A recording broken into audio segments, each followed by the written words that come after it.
Welcome to the CouchScouts podcast. We provide league-winning analysis, advice, and tools to help you dominate your league and build a dynasty. Scout, draft, win. Here's your host, Matt Cooper. Welcome to the CouchScouts podcast, episode 41. I am your host, Matt Cooper. With me is my co-host, Matt Rupert. How's it going, man? No Matt Jackson this week. He is on vacation, so enjoy that, Matt. But Rupert, how you doing, man? I know you're kind of taking one for the team, fighting through a cold, being on here tonight. But how you doing? How you holding up? Yeah, under the weather, but holding it down for the team. Excited for this topic, so I didn't want to miss it. Yeah, for sure. So speaking of that topic, on tonight's show, we are going to be continuing our Intro to Dynasty series. If you missed it, the last couple weeks, we covered how to start a league and how to get that set up kind of on the commish side of things. What are the things you need to be thinking about as you're starting a new league? And then in our second week of the series, we covered startup draft strategies and how to dominate your startup draft. This week, we are going to be talking about the art of trading, how to determine trade value, the cycle of value during the year, kind of tips and tricks, just how to navigate the whole thing. And this is huge when you're talking about Dynasty because if we're being honest, most players that have only experienced redraft leagues, their experience with trading is mostly hitting the reject button and vetoing any trade that actually does go through. So this is pretty different in a dynasty league. And we'll explain a little bit more of that when we get into the show. But before we jump into the show, a couple quick things. One, we want to let you guys know we're launching a website. If you've been watching, been listening, you've heard about it. We're really excited. We're going to have some membership options for some extra content behind the paywall that we're really excited about, an all 22 film room, extra podcast episodes, our rookie guides, all kinds of great stuff is going to be in there. And we're selling merch. So if you've thought, hey, I'd like to get a CouchScouts shirt or a CouchScouts hat or some stickers, we're going to have all that in the store. So really excited to launch those things in a couple of weeks. With that being said, Rupert, let's get into it. The show, The Art of Trading, we're going to start with just some general tips. What's your first tip for the people when it comes to dynasty trading? The first one is a tip that you gave to me a while back. And for those that don't know, me and Cooper are in many leagues together, and he is always the most active trader. It seems like he's always having trades come through on the sleeper chat. And I'm like, man, how'd you get that deal done? And one of the pieces of advice that you gave me, which I think everyone needs to know, is know your league mates and know how they like to communicate. And by that, I mean, they may prefer, a text. They may prefer just, the chat in Sleeper or whatever app you're using. They may prefer to talk on WhatsApp or Facebook Messenger. They may like a phone call. So getting deals done, can really come down to how you communicate with those teammates. And knowing your league and how they like to communicate with each other is going to be a key aspect of that. And then another point to go on is just knowing your league in general. Like, you may know that some guys just don't like trading. They like to just hoard picks and completely build through the draft, and that's all right. And you just need to know that if you need a guy off that roster, you probably just cross them off your list because you're probably not going to get them. So, and then also just like knowing yourself, like within that league and how, that dynamic will work. Yeah, for sure. So I think not only do you need to know the preferred method of communication, like you said, in terms of text, WhatsApp, Facebook Messenger, whatever, because I've had lots of league mates over the years, including you, that have said like, man, how'd you get so-and-so to respond to you? I can't ever get them to respond to my trade offers. And I'm like, well, have you tried sending them a Facebook message? And you're like, no, who uses Facebook Messenger anymore? I'm like, he does. So that if you want to get him, like, that's where you get him. And so like, that's more of a home league thing. Most people, you're not going to have their Facebook or whatever, but I do think that's important. But also like communication styles. So some people really like to just, hey, I want to send the offer. If you don't like it, hit me with a counter or hit reject or whatever, or vice versa. Like if I send you an offer, you might send me a counter or hit reject, but you're not going to do the whole like texting and discussing and getting into, whatever the nitty gritty details of the trade. Whereas me, my personality, I like to discuss. I like to text back and forth. Okay, what didn't you like about that offer? Here's what I was thinking when I sent it and why I thought it might help you. Is there a piece that you'd want to replace this guy with? Or, kind of the back and forth. I'm a communication major when I go back to my college days. And so I think trading, a big part of trading is good communication. And so like, I don't want to just throw blind darts and just hope that I just get lucky and find an offer that you like. I want to talk about it, and I want to help you figure out what I actually want in your offer to me. And I want you to help me figure out what you actually want in my offer to you. So, but know your league mates, because there's some guys that I play with that they don't want to do the whole discussion back and forth. And if I do that, it's just going to annoy them. So you got to know yourself. You got to know your league mates in terms of just their personality.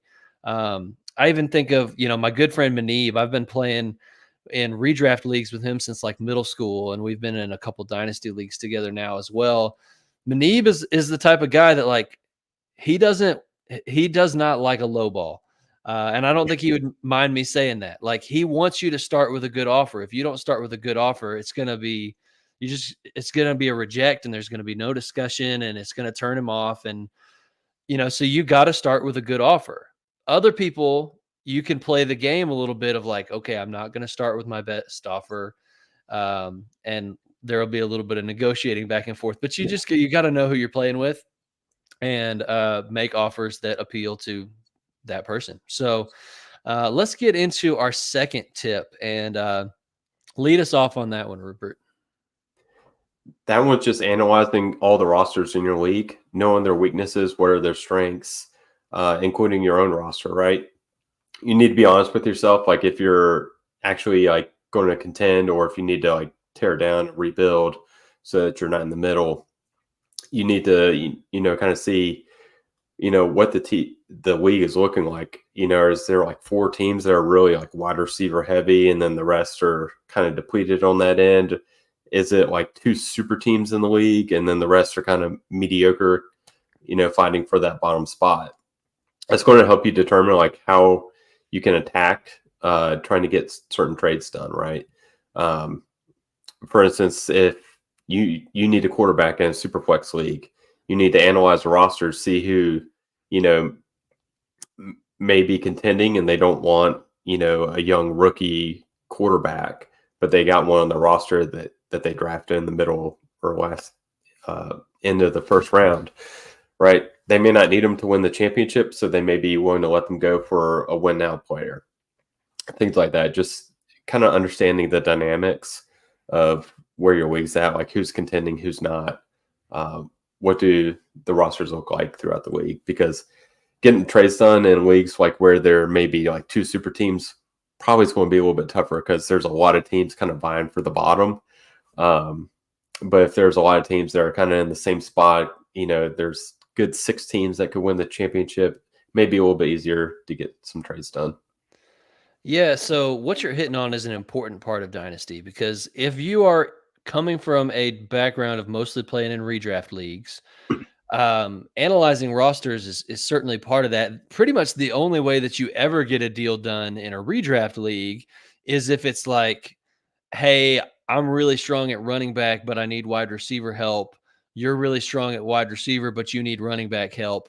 Okay, we're compatible. We can help each other, because everybody's got the same goal. They're all going for a championship. So nobody wants to make the other team better. Nobody wants to throw in the towel. And so it restricts trading a good bit. But in Dynasty, not only do you have to analyze the positional thing of like, okay, I'm strong here, but I'm weak there, and vice versa, you also have to consider like, am I contending, Or do I need to rebuild? Because the last place you want to be in Dynasty is stuck in the middle, where you just missed the playoffs, or you just made the playoffs, but you got bounced in the first round and you really had no shot. And now you're like, you don't have that high draft pick, but you also had no real shot at winning the league. And so you just kind of stay stuck in the middle. You don't want that. So you have to not only look around the league and say, okay, if I think I'm going to contend, maybe you look around the league and you're analyzing who is not a real contender, because they might be willing to sell off some of their pieces for draft capital. They might be a natural good trade partner with you, or vice versa. If you are like, hey, I'm ready to rebuild, I want to send off some pieces, go find the top contending teams and see like, okay, well, this is a contending team, but he could use some help at running back. So I'm going to see if I can sell him this running back for a first round pick, whatever the case may be. So you've got the normal positional elements that you're analyzing here, but you also really need to analyze the contender rebuild side of things. And here's the key to this. This is super important. You have to be honest with yourself, because this is the biggest pitfall that I've seen in dynasty managers not getting trades done, or making the wrong trades. You know, if you are a team that really should be rebuilding, but you keep trying to go all in, you're going to deplete your draft capital. That's actually going to end up being a high pick. You're going to get a bunch of old guys. You're going to fall short. Like, be honest. If there are those two super teams, like you said, and you're not one of them, you got to be honest with yourself about that. Like, don't kid yourself. So you need to know, am I a contender or am I a pretender? And if you're not like in the top 3 contenders in your league, you should be selling off assets and looking for the future, looking to reload. So I think a really good example of that personally is the co-owned team that you and I run with IDP. Yep. We were in first place, probably, what was it, halfway through the season, but we're our max points for was pretty terrible. We were getting lucky wins. Our defense was kind of carrying us. Our offense was awful. We had 2 first-round picks, and we're debating, like, we're halfway through the season, we're in first place. Do we sell these to go, all in? And, kudos to us. We held strong, and we didn't go all in. We did not sell those picks. And both those picks turned into Rome Odunze and Brock Bowers. So now we're set up for years, I feel like, because of that. So, and it's a 2-point tight end premium. And so Brock Bowers, getting 2 points for every reception. So, yeah, I mean, that was a clear one. We were like 7-0, 8-0, something like that. And it was just obvious that our team was not as good as some of the top teams in the league, even though our record would have said otherwise. And so we would have been silly to sell one of those first-round picks for Travis Kelce to try to, make a foolhardy run that would have almost certainly come up short. And then we would have had Travis Kelce instead of Brock Bowers. And from a dynasty standpoint, you'd definitely rather have Brock Bowers. So let's get into tip number 3 here, which is don't start off with incredibly lopsided trades. Excuse me. Lost my voice there for a second. Let me say it again. I thought you were just getting extra passionate there. Well, maybe I am too. I'm going to say it again. Don't start off with incredibly lopsided trades. And if you are that guy, you may not know that you're that guy, because maybe you're so in denial that you actually think your trade offers are decent. We'll talk more about trade calculators later and the pros and cons of that. Maybe throw your deal in a trade calculator and see that you are like trying to get something twice as valuable. Or maybe just think about, if I was on that other side of this, would I even think about accepting this? How does this make the other team better? How does this help them? Because you really need, if you really want to put together trade offers that are going to get accepted, you really need to be thinking about who's on the other side and how does it help them and why would they take it if you were them? Because to get something, you have to give something. That is a core piece of trading. And I think there's just too many people out there trying to get something for nothing, and they think they're going to sucker people, and it's not going to work. Especially, I mean, maybe you pull one over on a noob, but he's going to learn quick. Like, Dynasty is not for casuals in most cases. So, like, they learn quick, and then they have a long memory about that. They're like, oh, you sent me a trade offer, and I'm not going to accept anything you send me now because you screwed me over on a trade 2 years ago. Yeah, I mean, there's certain people that I'm like, I don't even bother because it's just I never get good offers from them, and anytime we try to dialogue, it gets nowhere, and they're just being unrealistic about wanting something for nothing, and it's like you're gonna get that reputation, and people are gonna stop wanting to trade with you, so don't do it. So that's tip number 3 there. What's And tip number I would 4 just for add you? to Go ahead. that, especially if I've had this happen where new guys would take over an orphan in a league, and then to test the waters, they'll send out garbage trade offers to everyone in the league. And then now you're on the bad side of literally everyone else in the league. It's a terrible way to start off, taking over a team in a new league. And then, you just set up a bad reputation going forward now. So don't be that guy when you join a new league. At least if you're going to start testing the water, start off with a dialogue instead of a completely lopsided trade. That's right. So number 4, what's number 4 for us, Rupert? Always be responsive. It's the easiest thing to do in trade offers. Don't let it sit for weeks.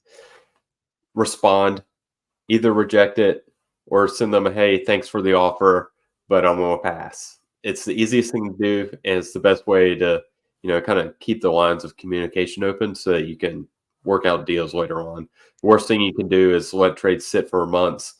Someone follows up with you like, hey, I sent this trade offer. What do you think? You still don't respond. Then you're really going to ruin your reputation with the league.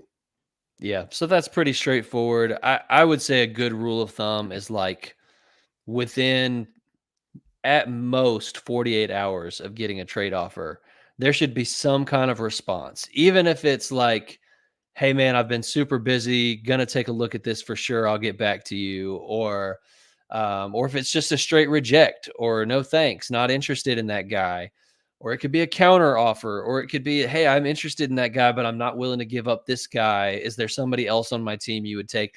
But whatever the response is, give them a response within 48 hours. I think that's just good courtesy, and it's going to make you somebody that other people in your league want to try to trade with. Because if somebody tries enough times and they just get no response from you, they're going to stop trying. And it's only going to be bad for your long-term dynasty outlook if people stop sending you offers. You want people to be sending you offers. So that's all we got on that one. That's pretty straightforward. Well, we got a few more tips for you, and we're going to get into some dynasty theory, shall we say, in terms of the life cycle of dynasty trade value. But before we do that, I wanted to take a quick break and just hit our Discord. It's completely free. We got a bunch of cool guys in there hanging out, talking dynasty, talking trades, talking everything all the time. You guys should come join. The link will be in the show notes. Again, totally free. Number 2, the Dynasty GM via dynastynerds.com. So we've talked a lot about analyzing your league. The Dynasty GM is a fantastic tool for that. I don't know of a better one, especially if you're in multiple leagues. It'll import your league straight from whatever platform you're playing on, and then it'll give you a visual. So you talk about like, okay, who has the most quarterbacks? There will be like a bar graph where it shows like, okay, this person has the highest in quarterbacks. And you could do that with any position. If you want to figure out, am I a contender or a pretender? It'll rank you like in terms of, here's where I think you are in terms of your contender value, your dynasty value, where you stack up with the rest of your league mates, all that kind of stuff. So if you want to kind of do all that stuff that we talked about in the first half of the show at a glance, the Dynasty GM tool is a fantastic resource for that. You can use promo code COOP, COOP, and get 15% off dynastynerds.com. So let's get into the second half of the show, Rupert, and we're going to be talking about the value cycle of players and picks. And we'll explain what we mean by that in a second, because we're going to throw a graphic on the screen. And this is courtesy of my friend Eric Kortz, who actually works with me at Dynasty Nerds. He made this graphic. And I'm going to throw it up on screen. So if you're listening on audio and you don't have the video up, that's okay. We're going to talk about it. but we are going to throw it up on screen for people who are watching on video. And this graphic, at first glance, it's going to seem kind of busy and like a lot to process. But what you're going to see is that certain times of the year, people are valuing players more highly. And certain times of the year, people are valuing picks more highly. And I want you to just kind of give us a basic walkthrough, Rupert, of when that is and why it's important. Yeah, so I'll start out with during the draft and scouting season, your rookie draft picks are going to be valued very high. That's when everyone's starting to scout, kind of get a good idea who's going to go first overall, who's going to go in that 2 to 4 range. You're going to see how the back end of the first round starting to look player wise. The draft, may have already happened or just happened. So the rookie draft picks are going to be high. So if you want to maximize the value you're going to get, if you're, someone that thinks that they're contending and you want to trade away some picks and get some proven players, it's going to be the time when you're probably going to pay the most. And then when you're on the clock in rookie drafts is when you're going to get peak value out of those rookie picks. So if you're someone that's rebuilding, let's say, you got you're in the middle, the worst place, like you're at 105 or 106, and you really want to kind of tear it down. If you're on the clock there, someone that's a contender wants to move up to get someone, let's say in this previous draft, like a Rome Odunze or Brock Bowers, and they want to get someone that can help them win now, but you really need to get a lot more pieces. Maybe you get their first this year and then another pick next year. That would be a time where you can maximize the value of that 105 or 106. Yeah. So in general, what you're going to see is during the season, player values are going to be at their highest because everybody's trying to win that championship. Injuries are happening. Guys are needing to fill holes on their roster. And so they will pay you for your producing veteran player. If you're trying to sell off old guys, by far the best time to do that is during the season because they're actually scoring fantasy points and people have injuries and they're trying to fill that. And so, let's say you're kind of middle of the road or you are contending and you want to add a piece and you're trying to add a guy like a Joe Mixon, let's say, older guy. Most people feel gross about trading for him, but he's going to give you fantasy points. You're going to have to pay top dollar for that guy if you buy him in season. During the off season, right now, or during your rookie draft, you could get Joe Mixon for pennies on the dollar. So, if you're trying to buy vets, the best time to buy vets is during the off season. If you're trying to sell vets, the best time to sell vets is during the season, and vice versa with picks. So if you are looking to rebuild and you want to scoop up some future rookie draft capital, well, guess what? During the season and everybody's trying to put in their push for the championship, that's just a number. 2025 first, 2026 first. Who cares? That's tomorrow me's problem, right? Yep. When you get to rookie season and they start scouting those players and they're like putting a name on it, like, oh, it's Malik Neighbors. Okay, all of a sudden, I don't want to trade that pick anymore. You're going to have to pay me an arm and a leg to give up that pick. So get your picks during the season when people are giving them out like candy, and get your players during the offseason when people are giving them out like candy. You need to zig when others are zagging. That's basically why we're talking about this chart, because I think you can get a tremendous amount of value by doing that. So let's move on. The chart was fun. Let's get into really what the chart helps us do, which is to buy low and sell high. And again, for a redraft player, that's going to be a concept that they're not super. I mean, if maybe you do stock market or, non-fantasy football stuff, and you're going to understand the concept of buy low and sell high. But for fantasy football, you're not really doing this in a redraft league. So tell us why is it important to buy low and sell high? Like, what is this idea and how does it apply to a dynasty league? Yeah. The main reason is everyone pretty much gets the same amount of assets. Like everyone normally gets allocated, 4 or 5 rookie draft picks after the initial draft. So you need to learn how to maximize those picks in order to really get an edge in your league, right? If you can sell a pick high, then you can get multiple picks, which are basically multiple lottery tickets down the line. So then you increase your chances of building a dynasty, especially if you're able to scout right and buy a rookie guy and, draft the right guys. So it can help you accumulate more assets that can produce in the future. You don't want to be buying high on players like during the rookie draft and picks cost the most. You're going to give up an arm and a leg to try and go up and get a Malik Neighbors or Marvin Harrison. If you could have done that a year ago and got that pick, you may have given up one less future first in order to pull off that trade. So therefore, you're securing more assets on the line. So it really just helps give a huge edge in Dynasty. Right. So, I mean, it goes back to what we were just saying. So if you're buying a 2024 first during the season this past year, you were kind of buying low on that pick, and then you could sell it during draft season and you're selling high on that pick. And so you've now accrued value. Let's go with the example. Let's say during the season, somebody had an injury to a running back and you are kind of middle of the pack, not sure you can compete. And so you sell Joe Mixon for their 2024 first.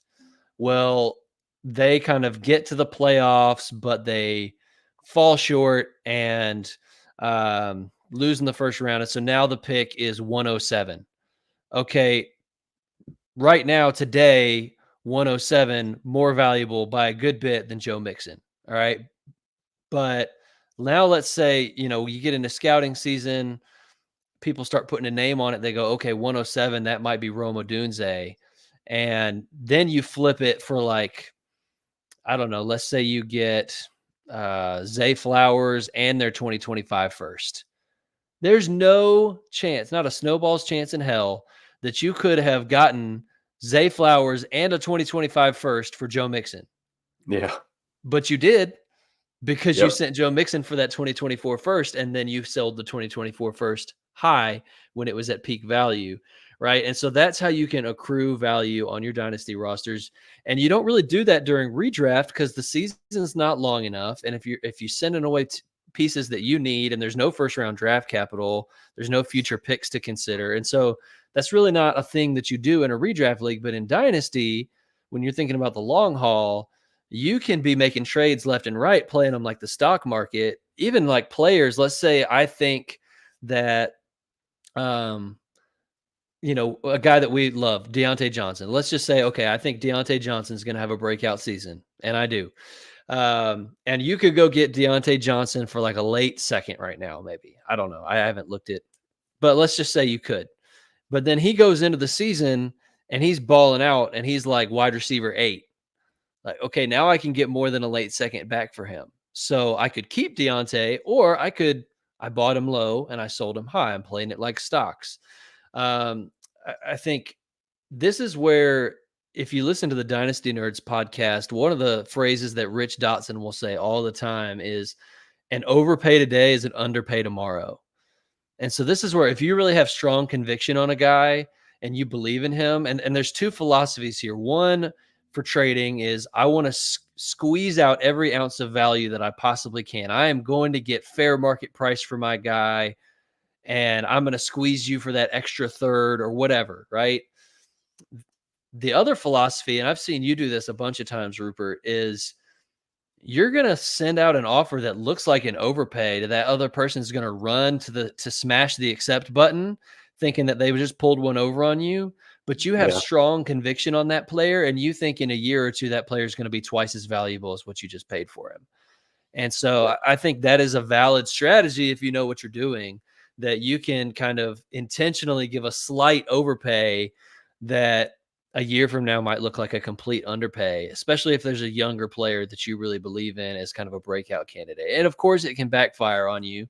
You live and you learn. You're going to, if you do enough trades and you're good enough at it, you're going to get more right than wrong, and you're going to accrue value on your roster. So don't be afraid of, don't like stop yourself from making deals because you're always afraid of what if I'm wrong and what if it backfires and what if this, what if that. Like if you're making a lot of trades, it's generally going to be good for your dynasty team. So anything you'd add to that? I would just +1 to the an overpaid today is, underpaid tomorrow. Follow your gut. I don't regret the trades that I made that backfired as much as I do the ones that I didn't end up making that maybe I could have made. So I would just, if your gut is saying go for this guy, go for it. Mm-hmm. Yeah, I'll give an example that where I was wrong, but the other guy was right. And this was so after Amon-Ra St. Brown's rookie year, I thought it was fool's gold. I was like, okay, Hawkinson was hurt and Swift was hurt. Everybody was hurt. He got all these targets. He had a couple good weeks at the end of the year. I thought it was fool's gold. I didn't believe in Amon-Ra St. Brown. And so I had the chance that offseason to send Amon-Ra St. Brown for a first round pick, 106. I was like, man, I just got this guy in the 4th round last year. Now I'm sending him for 106. I'm just cashing it out, taking it to the bank. I thought I was doing great. And for the other guy, it was like, okay, that's an overpay. It doesn't look like an overpay now because Amon-Ra St. Brown is worth like almost 3 firsts now, right? So if you really believe in a guy, don't be afraid to pay a little extra for him because you might look like a genius in a few years, or you might be like me looking like an idiot because the guy that I took with that pick was Jameson Williams. And man, I wish I could have that one back. But again, you make a lot of deals. You're going to hopefully get more right than you get wrong, and you live with it. So last thing I want to talk about here before we wrap up the show, I alluded to it earlier, but trade calculators. This is a hot button topic in the Dynasty world. Almost everybody that is new to Dynasty relies heavily on Dynasty trade calculators. Any home league that you're in, screenshots of keep trade cut are flying out like left and right. And but a lot of seasoned Dynasty players kind of hate them. But yeah, what are the advantages? What are the disadvantages to trade calculators? If you're not using a trade calculator, how are you determining trade value? Give us your thoughts on that, Rupert. I don't mind the trade calculators in the sense of like just making sure my offer isn't completely, off the mark. I think they can be a useful tool to kind of make it sure that you're not completely lowballing somebody, right? Because you don't want to start off, with initial offer on the wrong foot, as we talked about earlier. I don't think they're the end all be all, and they shouldn't be a part of your negotiation. A screenshot of keep trade cut. Yes. Like, look, it says it's fair. You should accept this trade. Like, no, that's not how it works. That right there is why experienced Dynasty players hate trade calculators, is because they're so tired of people throwing screenshots in their face. Yeah. So don't be that guy. I've never seen someone be convinced by a screenshot of a trade calculator and then they reverse their thinking and they're like, okay, I'll accept that trade now. No one's ever done that. Yeah. And I mean, I did that early in my Dynasty playing days. I have sent some trade calculator screenshots. I am ashamed to say that I did that, but I think it is something that happens when you're a new player. You just like, okay, this is how I came up with this offer. I'm not crazy. Why are you mad about this offer that I sent? Sometimes so that's how I've used it. Like someone's come back and said like, no, that's ridiculous. I'm like, I mean, it's not ridiculous. Like here's, what the trade calculator says. It's actually even. You may think it's ridiculous because you may be higher on them. That's all right. That's fair. Yeah. But it's not a way. And I totally get it. Like if you're a new player and you don't have a feel yet for what these values are, and like you're trying not to get screwed yourself, so you lean on the trade calculator, and that's totally fine. I think one thing to keep in mind is you get what you pay for. So free trade calculators tend to be bad. Keep trade cut. I don't want to poop on it too much, but it's free and you get what you pay for. There are some uses for it. So it's crowdsourced. So if you want to know what everybody else is thinking, Keep Trade Cut can be a valuable tool. But if you were going to use it to form all of your trades without thinking for yourself, somebody else could use Keep Trade Cut to pull one over on you because some of the values on there are way off. And trade calculators can be tricked. If somebody throws a ton of assets on one side, a bunch of like smattering of garbage for one like really good player on the other side, any real life player will tell you, I want the good player. The trade calculator might say, I'll take the smattering of garbage, please. So, I mean, you have to think for yourself. You have to learn to think for yourself. It may take some trial and error. You might make some bad trades trying to figure it out in the beginning, but you have to know how to think for yourself. You can use trade calculators as a baseline when you're starting an offer. You can use it to check and make sure you're not crazy. There are uses for them, but don't use them as a crutch, and don't throw screenshots in somebody else's face. That is all I have to say about trade calculators. So I'll say my favorite way to, talk about trades and trade value and, what other people think of that is our Discord. Our trades channel and our Discord's fantastic area where we talk about trades all the time. And you can, be like, hey, I'm thinking about trading this player for this player. Do you guys think that's fair? Is this completely off the mark? You can get a pretty good source from some pretty good experts. I mean, pretty much every day people are posting trades in there. Shout out just the other day at SoCal Saluki said 10-team Superflex, start 10, half PPR. My quarterbacks are Hurts, Murray, Caleb, Levis, Rodgers, and Minshew. So he's loaded at quarterback. And he says, should I give Hurts and Jackson Smith and Jigba to get Chase and a mid to late 25 first? And it was good for him to bounce that off of us because everybody said, keep Hurts. Just because you are loaded at quarterback doesn't mean you should trade him for less than your market value. He is a difference-making elite player at a scarce position. Maybe if you get rid of Jackson Smith and Jigba on your side of the deal and it was just Hurts for chasing a first, then it might be close, but you're giving up too much value. Don't do the trade. And that's good to get that kind of feedback. And so you can get that kind of feedback in our Discord. So with that being said, I think this was a good show. Hopefully, if you're new to Dynasty, it was helpful for you. If you're not new to Dynasty, maybe you got called out on some things that that you can take out of your repertoire. I don't know, but hopefully this was helpful to you guys listening. I know I had fun. So as we wrap up, Rupert, where can they find you on social media, brother? Yeah, you can give me a follow at Matthew Rupert FF on Twitter. Sweet. And you can find me at CouchScouts FF on Twitter. You can find us at CouchScouts on YouTube. If you search CouchScouts, no space, on any of our any podcasting platform, Apple Podcasts, Spotify being the main two, but we're on a bunch of smaller ones too. You should be able to find us, and we appreciate engagement. If you want to leave a comment, leave us a good review, drop the like button on YouTube, whatever. All of that helps the algorithm kind of push us out there to be found by more people and grow the community. So we appreciate you guys listening, and we'll see you next week.